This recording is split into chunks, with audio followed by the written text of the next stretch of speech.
terroirs viticoles méditerranéens, en Roussillon, en Languedoc et en Provence, bien sûr, sont les plus anciennes vignes françaises. On part de 25 siècles en arrière, on parle des soldats romains envoyés ici avec un arpentaire et qui ont donc commencé à développer la vigne qui était souvent au départ réexportée vers Rome et vers l'Italie. Donc on est ici sur les plus anciennes vignes de France, on est aussi sur une évidence de terroir, enfin ce grand amphithéâtre méditerranéen de la frontière espagnole à l'Italie qui regarde vers la mer, a de la maturité, a de la fraîcheur, a l'influence des vents. Et pendant des siècles, c'est ici que se trouvaient les plus beaux terroirs. Ils s'y trouvent toujours d'ailleurs, mais c'était ici que les vins avaient de la renommée. Il y a une petite histoire qu'on raconte qui est assez connue, c'est quand Thomas Jefferson, qui deviendra président des États-Unis, vient en France au XVIIe siècle.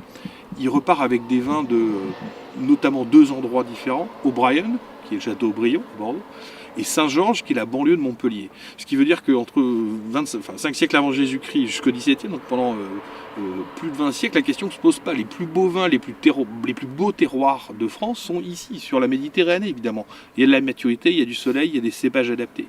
Et c'est que tardivement dans l'histoire de la viticulture, au XIXe siècle, où on va se mettre à planter ici dans la plaine des vignes à des endroits qui ne sont pas forcément adaptés pour faire des vins fins, mais qui sont des endroits en revanche où on peut faire beaucoup de volume, alors que la demande sur le vin ne cesse de croître en France et partout en Europe. Donc ça c'est l'histoire des pinardiers qui commence à la fin du 19e et qui va durer jusqu'à la Deuxième Guerre mondiale, où cette région qui était connue pour la finesse et la rareté de ses vins, elle va se transformer, surtout avec l'arrivée des vins d'Afrique du Nord, en région pinardière, ou en région où on fait du gros rouge. Mais au regard de l'histoire, 50 ans, c'est rien sur 25 siècles. Et l'idée de ce que nous, on voulait faire ici, c'était juste de revenir ici avec ce qu'on avait vu et appris ailleurs pour dire hey, vous avez juste les plus beaux terroirs du monde, les plus anciennes vignes de France, des expressions extraordinaires où la Méditerranée joue avec la pierre, avec le soleil, etc. Et c'est ça qu'on essaye de faire sur les assemblages qu'on fait en Provence, en Roussillon et en Languedoc.